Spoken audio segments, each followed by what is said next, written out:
안녕하세요. 세례를 준비하면서 주님 앞으로 더 가까이 다가갈 수 있는 용기를 얻은 김보건.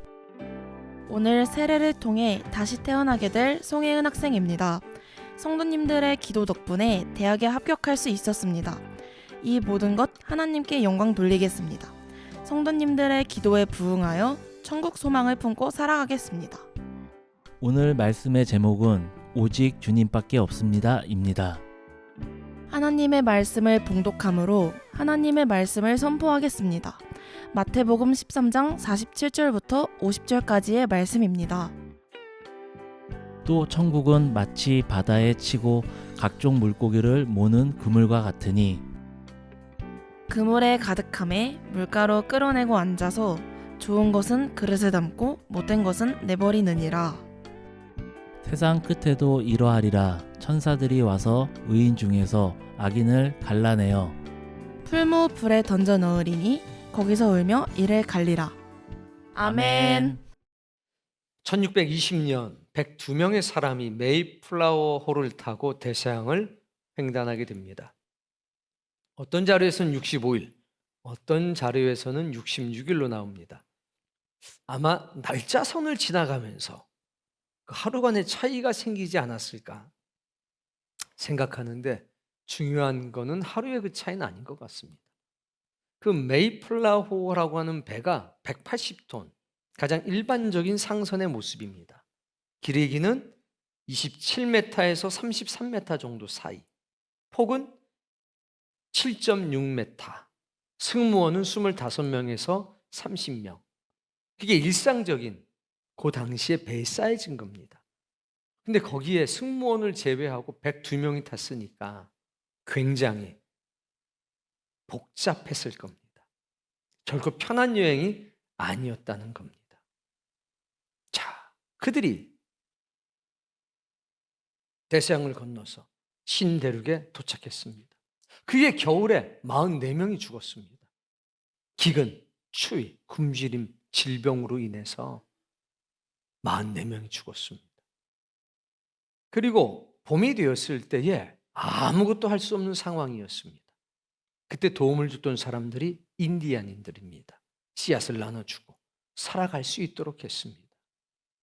그리고 그해 가을 드디어 첫 열매를, 곡식을 수확하게 됩니다. 그것이 추수감사절의 기원이고 유래인 겁니다.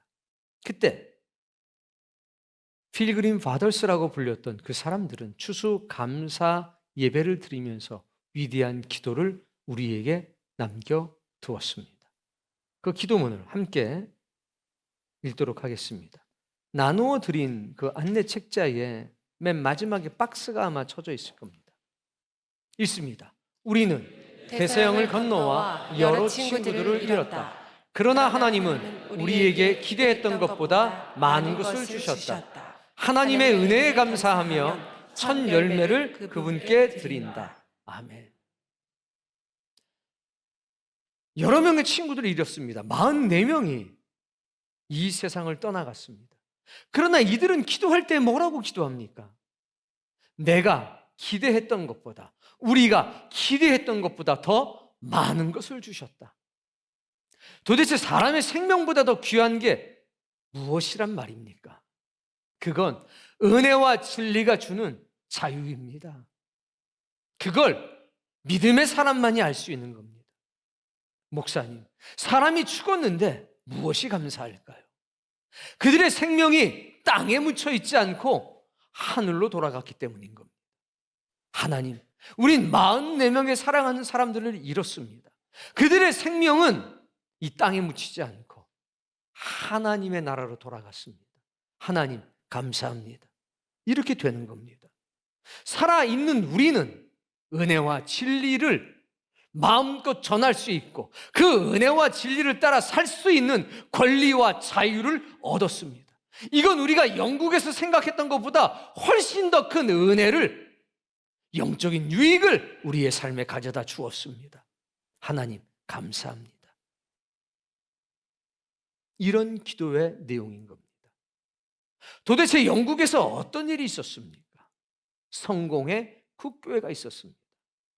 하나님의 자리에 왕을 밀어놓습니다. 그렇게는 살아갈 수가 없었습니다. 은혜와 진리를 따라 사는 것보다 왕의 비유를 맞추면서 왕을 신성시하면서 살아가야 됐습니다. 어떻게 사람이 하나님의 자리에 앉을 수가 있단 말입니까? 어떻게 사람이 중심이 돼서 믿음의 삶을 살아갈 수 있단 말입니까? 그러나 그 당시 영국은 그랬습니다. 신앙의 자유를 잃어버렸고 은혜와 진리 따라 살 수 있는 기회와 권리를 박탈당하고 말했습니다. 그래서 영국을 떠나간 겁니다. 기억해야 될 거 있습니다. 많은 사람들이 말했습니다. 영국에는 하나님이 없냐? 하나님이 있습니다. 당연히 있죠. 그러나 하나님이 그 자리에 계셔서 역사하지만 진리를 따라 살 수 있는 권리, 은혜를 따라 살아갈 수 있는 자유가 없었다는 겁니다. 그래서 떠나간 겁니다. 하나님이 없어서가 아니라, 하나님이 안 계셔서가 아니라 하나님의 뜻대로 살아갈 수 있는 환경이 제공되지 않았기 때문에 하나님의 뜻대로 살아갈 수 있는 권리를 찾아서 떠나간 겁니다. 영국은 모든 것이 갖춰준 나라입니다. 그러나 신대륙은 아무것도 없는 곳입니다. 그런데 거기에 자녀를 데리고 갑니다. 왜? 거기에 가족들을 이끌고 갑니다. 왜? 적어도 내 사랑하는 자녀들에겐 하나님의 뜻대로 살아갈 수 있는 권리와 자유를 보장해 주기 위해서입니다. 먹을 것 없지요. 사회, 문화, 인프라 전혀 없습니다. 추위와 굶주림, 환란과 궁핍이 기다리고 있는 곳입니다. 그런데 갔습니다. 보다 더 나은 환경을 기대한 것 아닙니다. 오직 하나, 내 영혼의 뿌리가 이 땅에 있지 않고 어디에? 하늘에 있다는 것을 스스로 증명하기 위해 떠나간 겁니다. 여러분, 이 사람들이야말로 보화가 감춰진 밭을 산 사람들 아니겠습니까?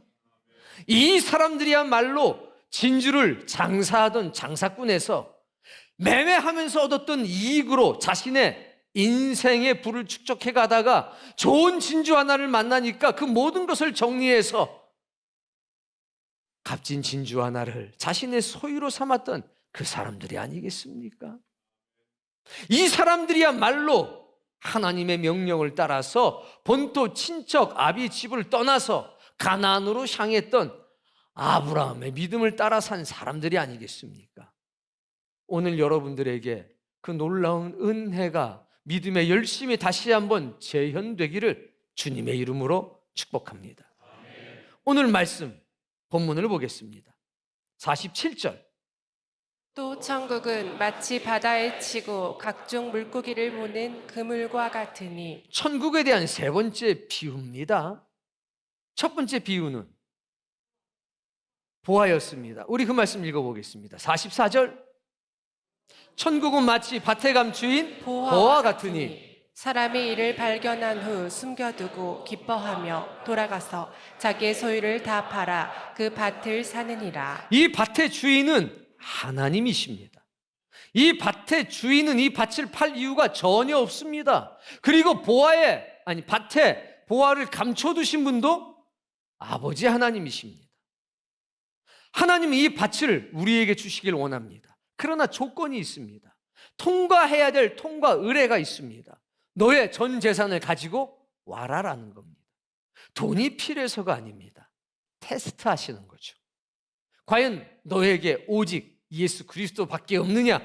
오직 너에게 주님만 있느냐? 오직 너에게 하나님의 나라만 있느냐? 그 보화의 가치를 인정하는 사람에게 보화만 주는 게 아니라 밭을 통째로 주십니다. 그런데 천국은 마치 이와 같다는 겁니다.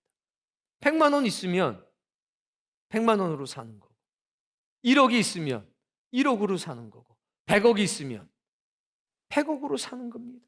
즉 자신의 모든 것을 바쳐서 사는 것이 하나님의 나라요 천국이라는 것입니다. 자기의 소유를 다 팔았습니다. 증명한 겁니다. 이 세상의 어떤 것보다 나는 오직 주님만, 이 세상의 어떤 것보다 나는 오직 하나님의 나라만 소중합니다. 이걸 증명한 거죠. 그때 하나님은 이 밭을 그에게 선물로 주시는 겁니다. 두 번째 비유 45절. 또 천국은 마치 좋은 진주를 구하는 장사와 같으니 장사, 상인, 장사꾼은 따라해 봅시다. 매매를 통해서 이익을 얻고 부를, 재산을 축적해 간다. 그러니까 상인이, 장사꾼이 진주를 사는 이유는 소유하기 위해서가 아니라 매매해서 시세 차익을 거두기 위함입니다. 시세 차익이 발생하면 그것으로 자신의 재산을 불려 나가는 겁니다. 그게 상인이고 그게 장사꾼입니다. 맞습니까? 자, 그런데 이 장사꾼이 46절 말씀 읽어봅니다. 극히 값진 진주 하나를 발견함에 가서 자기의 소유를 다 팔아 그 진주를 사느니라. 그런데 좋은 진주, 값진 진주 하나를 발견하게 되니까 가치관이 바뀝니다. 진주를 사고 팔면서 이익을 남기고 자신의 재산을 불려나갔었는데 값진 진주 하나를 보자마자 가치관이 바뀌게 됩니다. 이거는 시세 차익을 봐야 할 매매 대상이 아니구나. 이건 이제까지 내가 모아놨던 모든 재산을 팔아서 소유해야 될 만큼 값진 진주구나. 여러분 따라해 봅시다. 세상의 진주는 세상의 진주는 많다. 많다. 그러나 값진 값진 진주는 진주는 하나밖에 없다. 하나밖에 없다. 여러분, 가치관이 바뀌는 게 얼마나 어려운 일인지 아십니까? 항상 진주는 매매의 대상으로 봤고 이익의 대상으로 봤었습니다.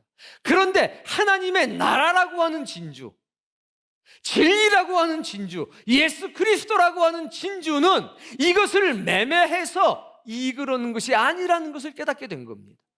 이제까지 평생을 매매를 해서 살아왔는데 지금 만난 진주는 매매의 대상이 아니라 소유의 대상이 된 겁니다. 모든 것을 판 겁니다. 그리고 진주 하나를 샀습니다. 마찬가지로 이 진주의 소유자 되시는 분은 아버지 하나님이십니다. 이분은 이것을 팔 이유가 전혀 없습니다. 그러나 이것을 파는 것은 우리에게 주시려고 하는 겁니다. 이익을 보고 파시는 거 아닙니다. 돈으로 살 수가 없는 겁니다. 은혜와 긍휼로 우리에게 주시는 겁니다. 그렇게 해서 두 가지 비유 전부 다 우리에게 한 가지 메시지를 던집니다.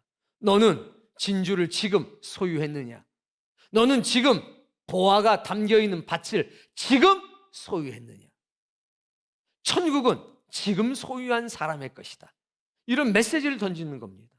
너는 하나님의 나라의 실체를 믿느냐? 예수 그리스도가 너 인생의 가장 소중한 분이시냐? 이거 물어보고 있는 겁니다. 그런데 오늘 비유는 특별합니다. 47절 다시 한번. 또 천국은 마치 바다에 치고 각종 물고기를 모는 그물과 같으니 천국은 마치 그물과 같다. 바다에 있는 각종 물고기니까 모든 물고기를 모으는, 잡는 그물과 같다라고 말을 합니다. 그물이 등장하니까 두 가지 방법이 있습니다. 투망을 던지는 것. 두 번째는 배와 배 사이에 그물을 연결해서 두 배가 쭉 다니면서 그물을 펼치고 그 안에 들어있는 모든 고기를 잡아오는 것. 이게 전통적인 어업의 방법입니다. 그러니까 우리는 이 말씀을 들을 때 한 사람이 물가에 서서 투망 던지는 걸 생각하면 안 되고 배 두 척이 그물을 연결시켜서 쫙 바다를 움직이는 것을 상상해 봐야 합니다. 보통 일이 아니죠. 혼자 살 수 없는 겁니다. 따라해 보세요. 복음은 그물이다. 그물이다. 뭐요? 뭐가? 복음은 그물이다. 결국 우리는 복음이라고 하는 그물에 어떻게 된 겁니까? 다 잡힌 겁니다. 다 잡혀요. 48절. 그물에 가득함에 물 가로 끌어내고 그렇죠. 앉아서 그물에 가득하니까 이제 배를 물가에다 대고 그물을 당겨 올립니다. 그리고 앉아서 읽어봅시다. 좋은 것은 그름에 감고 못된 것은 내버리느니라. 좋은 것은 먹을 수 있는 것, 못된 것은 먹을 수 없는 것. 하나님의 말씀에 먹어도 되는 것은 좋은 것, 하나님의 말씀에 먹으면 안 되는 것은 못된 것, 팔아서 이윤을 남길 수가 없는 것, 이것은 갈릴리에서 일하고 있던 어부들에게는 일상이고 갈릴리에 살았던 모든 사람들은 다 알고 있는 거죠. 따라해 봅시다. 비유는 비유는 이 세상 이야기에 이 세상 이야기에 하나님 나라의 의미를 하나님 나라의 의미를 담고 있는 거다. 담고 있는 것. 옆에 친구들한테 알려주세요.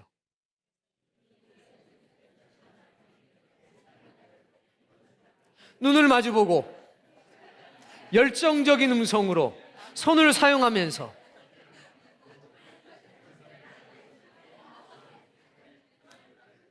강가에 나가면, 바닷가에 나가면 매일 보는 장면인 겁니다. 그런데 하나님은 이 이야기 속에 뭘 담았습니까? 하나님 나라의 의미를 딱 담아두신 겁니다.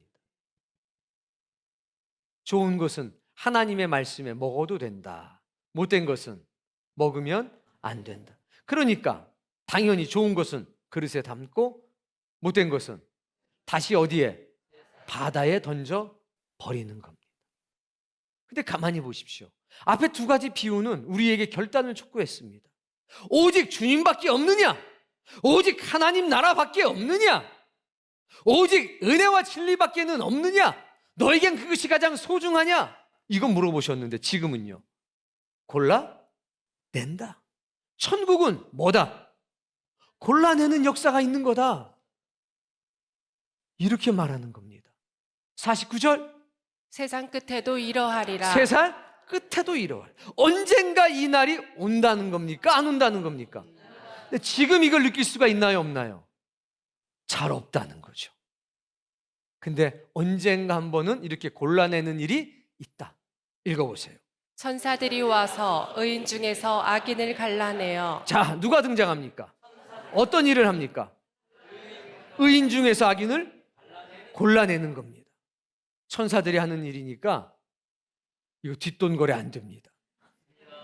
확실하고 분명합니다. 사람이 한다면 이게 좀 속된 말로 와이루가 필요할 수 있는데 천사가 하는 일이기 때문에 한치의 오차도 없습니다. 여러분에게 물어봅니다. 친구들과 얘기해 보세요. 의인들 중에서 악인을 골라내는 게 어려운지, 악인들 가운데서 의인을 찾는 게 어려운지 이야기해 보세요.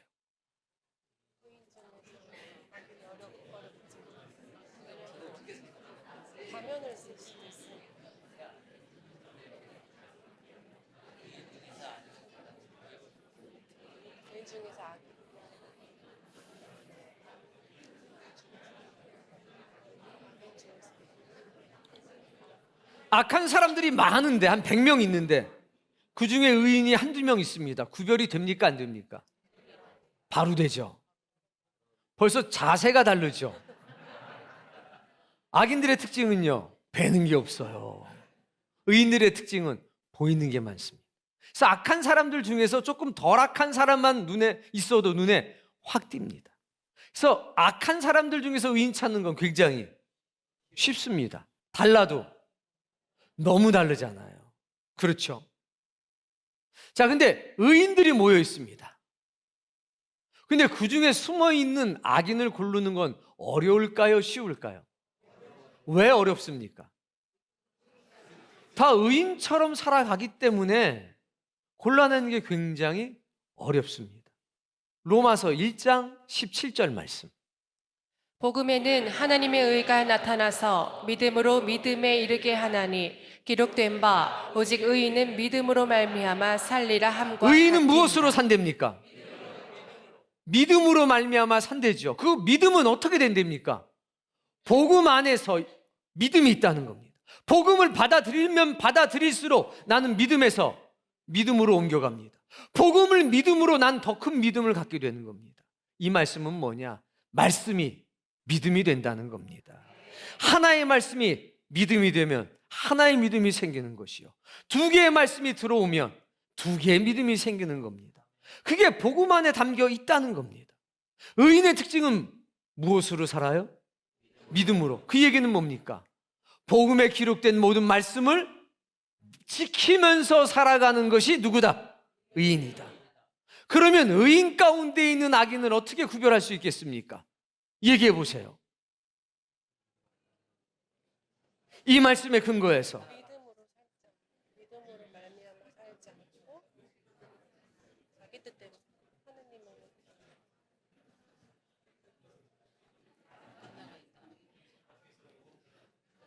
하나님 나라에 대해 소망이 있습니다. 나는 복음을 따라 삽니다 하는 사람들에게 뭘 던집니까? 복음을 던집니다. 진리를 던집니다. 그리고 그것이 그들에게 믿음이 되는지를 보는 겁니다. 그 말씀대로 살아가는지를 보는 겁니다. 그랬더니 어떤 사람은 하나의 말씀은 지키는데 또 다른 하나의 말씀은 피해갑니다. 그럼 그가 누굽니까? 의인 가운데 숨어있는, 전 안 했어요 말을 분명히.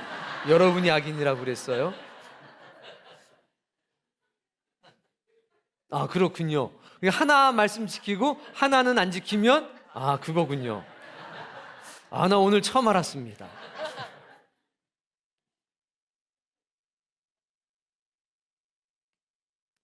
골라낸다는 얘기입니다.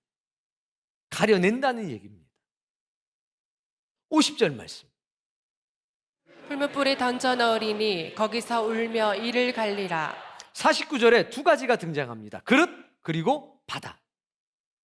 그러면 풀무불은 그릇입니까? 바다입니까? 이야, 맞습니다. 바다가 됩니다. 결국 다시 세상 가운데로 던짐을 당하면 그 자리가 풀무불이고 우리가 익히 아는 단어로 치면 지옥이 되는 겁니다. 우리는 어디에 담겨야 합니까?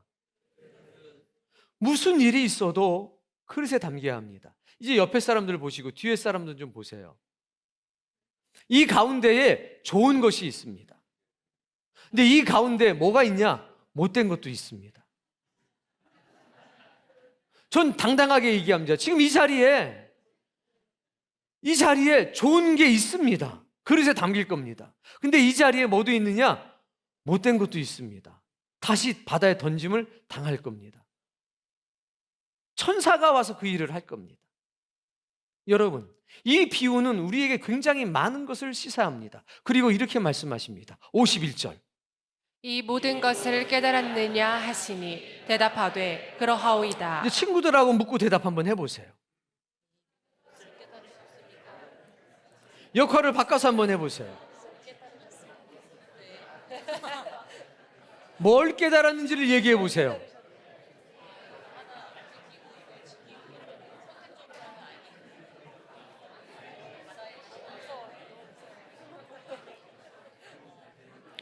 이 모든 것을 깨달았느냐 주님이 물어보실 때 제자들은 이렇게 대답했습니다. 오직 주님밖에 없습니다. 오직 하나님 나라밖에 없습니다. 오직 은혜와 진리밖에 없습니다. 제가 이것을 깨달았습니다.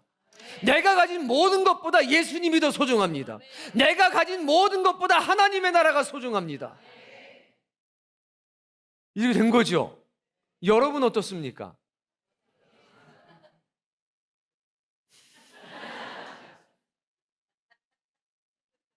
그래서 교회는 못된 것하고 좋은 게 다 들어와요. 같이.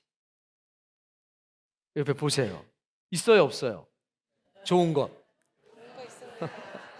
못된 것 있어요, 없어요? 있는데 여러분의 눈에 안 보일 수는 있어요.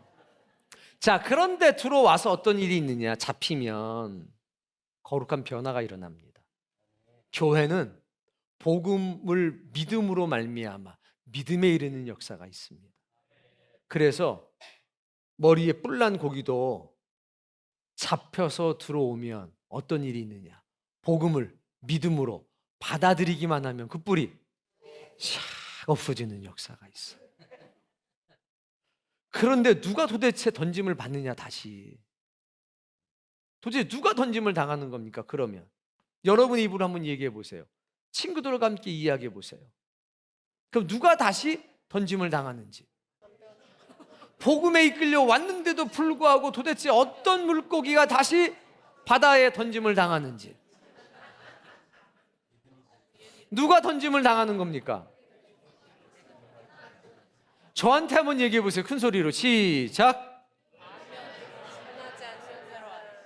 그렇죠. 복음을 믿음으로 받아들이지 않는 사람들은 그 뿔이 안 없어지는 거죠.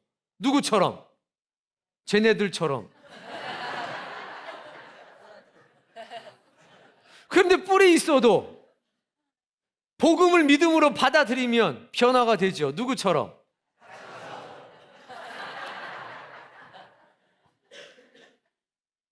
그러면 예수님은 이 말씀을 왜 하셨을까요? 누구를 대상으로 이 말씀을 하셨을까요? 1번, 밭을 산 사람, 진주를 산 사람. 2번, 밭과 진주가 소중하다는 것은 알지만 머뭇거리고 계산하면서 도대체 얼마에 사야 되느냐 흥정하려고 관념적인 신앙생활을 하고 있는 사람. 3번, 밭이나 진주에는 관심이 없이 살아가는 사람. 몇 번? 2번. 어떻게 그렇게 잘 맞춰요? 결국 이거는 더 이상 망설이지 말어. 너에게 기회가 있을 때 빨리 결단을 해야 돼. 빨리 네 생명과 네 인생을 하나님께 맡겨. 오직 내 인생엔 주님밖에 없다고, 하나님 나라에 밖에 없다고 빨리 네 스스로 증명을 해. 이런 권유와 권고인 겁니다. 하여튼 너는 그냥 풀무불에 들어가기로 돼 있으니까 너는 그런 거야. 이게 아니라 기회가 있을 때에 빨리 변화해라. 선택해라. 이런 주님의 울부짖음인 겁니다. 사랑하는 성도님, 오직 주님밖에 없습니다라는 이 고백을 하는 순간 불편해지는 거 사실입니다. 왜? 1620년대 상황으로 치면 영국을 떠나 가야 하는 것입니다. 아브라함의 시대로 친다면 본토, 고향, 친척, 아비의 집을 떠나 가야 하는 겁니다. 익숙한 것을 버리고 생경스러운 곳으로 가야 되는 겁니다. 의지할 사람이 전혀 없는 곳으로 가야 되는 겁니다. 오직 날 도우실 이는 주님밖에 없는 그 광야로 들어가는 것입니다. 그게 오직 주님밖에 없다는 겁니다. 근데 그 불편함조차도 감사가 되는 것, 그게 믿음의 삶입니다. 오늘 이 비유의 말씀이 우리에게 시사하는 것이 그렇습니다. 나는 좋은 물고기인가? 나는 못된 물고기인가? 그거 상관없습니다. 왜? 기회가 있기 때문에. 지금 바로 이 시간 우리에게 기회가 있기 때문에. 하나님의 복음에는 믿음으로 믿음에 이르게 하는 역사가 있고, 하나님 앞에 선 의인은 오직 믿음으로 말미암아 살아가기 때문에 그 믿음의 사이즈가 중요한 것이 아니라 그 믿음이 살아있느냐, 그 믿음이 죽어있느냐, 너의 믿음의 삶이라고 하는 것이 실제적인 것이냐 아니면 관념적이고 추상적인 것이냐, 그거 지금 바꿀 수 있잖아요. 그걸 지금 개선할 기회가 오늘 우리 앞에 있지 않습니까? 예수 그리스도께서 말씀하십니다. 아무개 집사야, 이것을 네가 깨달았느냐? 그때 우리는 대답해야 합니다. 그렇습니다. 깨달았습니다. 오직 주님밖에 없습니다. 오직 하나님의 나라밖에 없습니다. 오직 은혜와 진리밖에 없습니다. 여러분에게 물어보겠습니다. 여러분 이것을 깨달았습니까?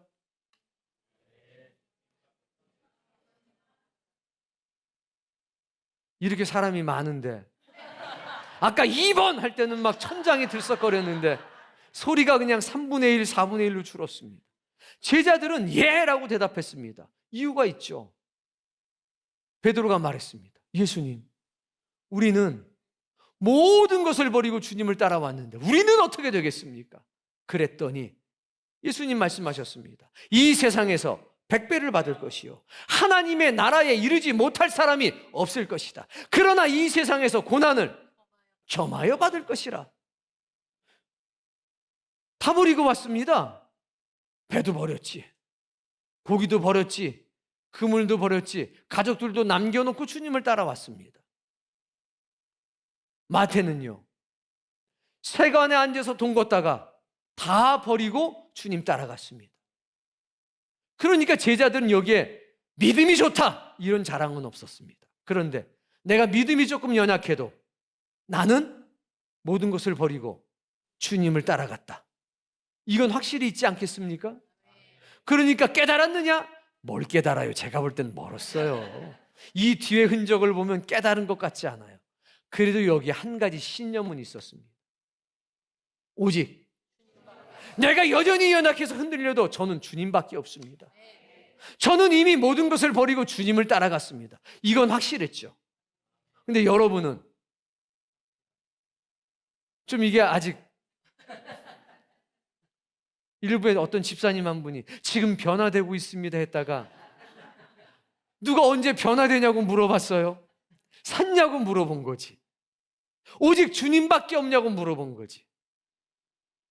우리가 믿음 연약할 수 있습니다. 그러나 살아있는 믿음 갖고 있으면 됩니다. 우리가 흔들릴 수 있습니다. 그러나 정말 내 인생에 오직 주님밖에 없는지 바로 지금 이 순간을 기점으로 해서 우리는 대답할 수 있어야 합니다. 그 밭은, 그 진주는 매번 사는 겁니다. 매 순간 사는 겁니다. 샀다고 믿었는데 어느 날 보니까 여기 뭐가 또 달라붙어 있네. 아직 덜 샀구나. 또 이것마저 주님께 드립니다. 그럼 우리는 하나님 나라가 이루어질 때까지 매번 밭을 사고 매번 진주를 사는 겁니다. 여러분에게 묻습니다. 이 모든 것을 깨달았습니까? 오직 주님밖에 없습니까? 그러면 옆에 사람에게 한번 이야기해 보세요. 여러분의 언어로. 나는 오직 주님밖에 없습니다. 그러면 이제 이렇게 물어보세요. 집사님 생각할 때 집사님은 좋은 것 같습니까? 못된 것 같습니까? 라고 딱 물어보세요. 자신감 있게.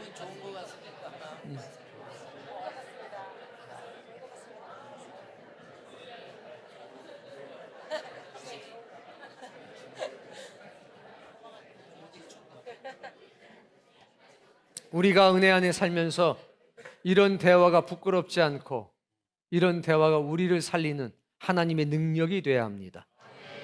교회에는 좋은 것도 있고 못된 것도 있습니다. 밭에는 내가 원하는 보화만 있는 게 아니라 가시덤불도 있고 돌밭도 있고 별의별 거 다 있습니다. 어떻게 해야 됩니까? 그것조차도 사랑해야 됩니다. 마지막 날에 하나님께서 심판은 하실 것이고 우리 안에도 못된 것 많습니다. 그러나 우리는 여전히 사랑해야 합니다. 정죄의 대상이 되어서는 안 됩니다. 주님은 살리려고 부르셨기 때문입니다. 교회는 변화가 이루어지는 곳입니다. 그래서 변화되지 않은 건 죄고 악입니다. 우리가 언제나 연약할 수 있고 또 실수할 수도 있습니다. 베드로도 실수했잖아요. 그러나 회개하고 돌이켜 살아가는 겁니다. 거기에 생명의 은혜와 능력이 있는 겁니다. 우리는 돌아오는 주일을 추수감사 주일로 지내게 됩니다. 그 추수감사 주일은 먹을 것이 있어서 행복한 날이 아니라 나는 오직 주님밖에 없습니다. 나는 오직 하나님의 나라 밖에는 없습니다. 이 세상의 모든 것은 내가 대가로 치료해야 될 것에 불과합니다. 그런 믿음과 신앙의 이력을 기념하는 날이고 나에게도 노아가 방주를 탔던 것처럼 필그림 파더스라고 하는 102명의 사람들 가운데 정말 신실했던 사람들은 35명입니다. 나머지는 그렇고 그런 믿음을 가진 사람이었습니다. 그러나 우리는 오늘 그 사람들을 다 인정하지 않습니까? 똑같습니다. 오늘 주님께 그렇게 인정받기를 바랍니다. 노아가 방주를 탔다면 오늘 우리에게는 메이플라워라고 하는 영적인 배가 또 있을 겁니다. 익숙한 곳에서 떠나가게 하는 배, 나의 이익으로부터 떠나가게 하는 배, 그 배에 두려움 없이 탑승하시길 바랍니다. 그리고 저 고백을 하세요. 시작. 오직 주님밖에 없습니다. 시작. 나는 주님밖에 없습니다. 너는 주님밖에 없을까? 과연? 이라고 물어봐 주셔야 돼요. 그렇게 해서 나는 주님밖에 없습니다. 근데 아빠는, 엄마는 어떻습니까? 형님은 어떻습니까? 아우님은 어떻습니까? 이 말이 우리를 살릴 겁니다. 잠들어 있는 내 영혼을 깨우게 될 겁니다. 그리고 여러분의 가정을 깨우게 될 겁니다. 오늘 하나님이 주시는 은혜로 여러분의 가정이 충만해지길 바라고 이 말씀이 살아있는 능력의 말씀이 돼서 잠들어 있는 여러분의 영혼을 다시 한번 흔들어 깨우기를 바랍니다.